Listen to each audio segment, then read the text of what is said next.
Hey everyone, welcome back, or if you're just joining us, welcome to KSSP Podcast. I'm Spencer.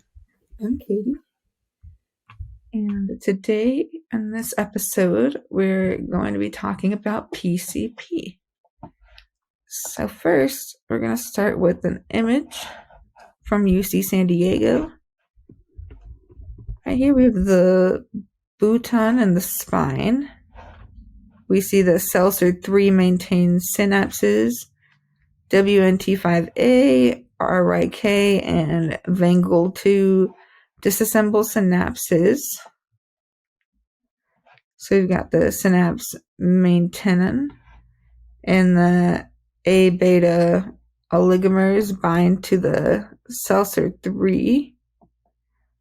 I think it's cut off. I think it meant to say Seltzer-3. And then we have the synapse main tenon again. But it kind of cuts off there. That is how PCP works. And then the common routes of administration are oral injection or smoking, which for smoking usually it's putting the liquid on like a joint or a tobacco, like a cigarette, and smoking that. And then PCP acts as a hallucinogen, a stimulant, depressant, and anesthetic all at the same time. And we're going to be going again just over pharmacology of PCP. So, PCP's primary action is on the NMDA receptor. It's an NMDA receptor antagonist. Other NMDA receptor antagonists include ketamine, tilitamine, dextromethorphan, nitrous oxide, and dizocycline, MK-801. It inhibits nicotinic acetylcholine receptors. Presynaptic nicotinic acetylcholine receptors and NMDA receptor interactions influence postsynaptic maturation of glutamatergic synapses and consequently impact synaptic development and plasticity in the brain. These effects can lead to the inhibition of excitatory glutamate activity in certain brain regions such as the hippocampus and cerebellum, thus potentially leading to memory loss as one of the effects of prolonged use. Acute effects on the cerebellum manifest as changes in blood pressure, breathing rate, pulse rate, and loss of muscular coordination during intoxication. It acts as a potent dopamine D2 high receptor partial agonist in rat brains, and then has an affinity for the human cloned D2 high receptor. May be associated with some of the other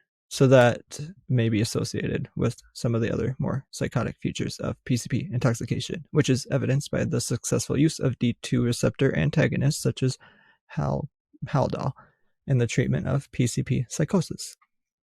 It has been shown to inhibit dopamine reuptake, thereby leading to increased extracellular levels of dopamine and hence increased dopaminergic neurotransmission.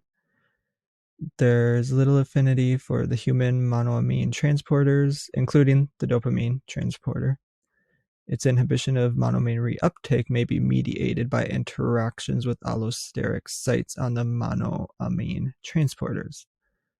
Studies on rats have indicated that PCP interacts directly with opioid receptors, endorphin and enkephalin, to produce analgesia.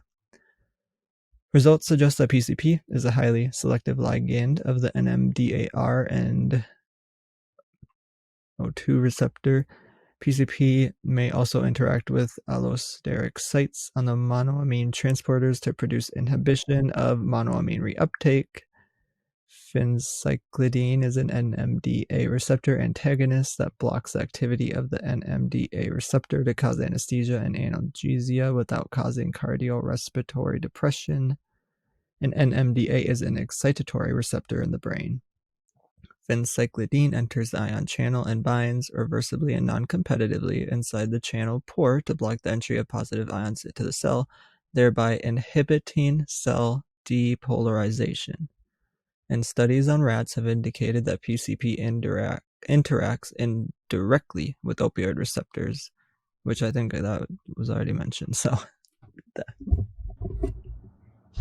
yeah, and then we have some of the psychological effects of PCP, and those include euphoria, disorientation, lethargy, calmness, loss of coordination, changes in body awareness, distorted sensory perceptions, hallucinations, agitation, sense of detachment, lack of concentration, memory loss, combativeness, bizarre behavior, and stupor.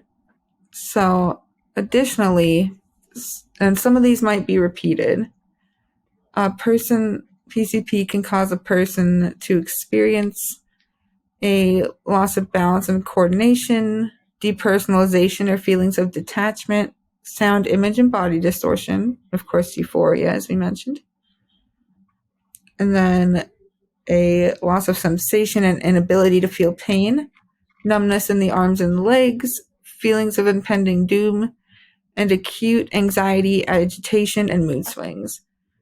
And other people may notice that the user is showing poor coordination and an unsteady gait, slurred or garbled speech or difficulty talking, bloodshot eyes and rapid eye movements, stupor or lack of movement, confusion and disorientation, a blank stare, combativeness or aggression, and bizarre behavior.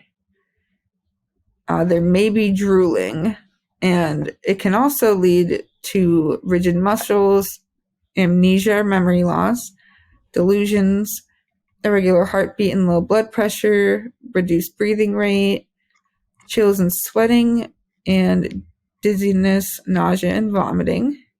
And high doses can lead to seizures, coma, damage to the skeletal muscles, known as rhabdomyolysis, and death. And then there's some long-term health risks that include stuttering and difficulty speaking, social isolation and withdrawal, flashbacks, anxiety, depression, problems with reasoning and memory, and suicidal thoughts. And these can last for up to a year. So that was our episode on PCP.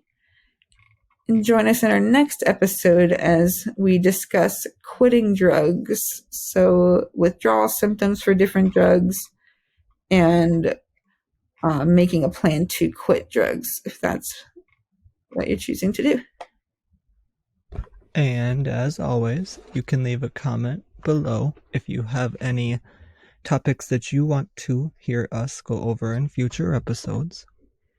You can reach out to us on Facebook, YouTube, Instagram, Twitter, and TikTok. And we also have a Twitch live stream that we occasionally do. So follow us there to be notified when we do.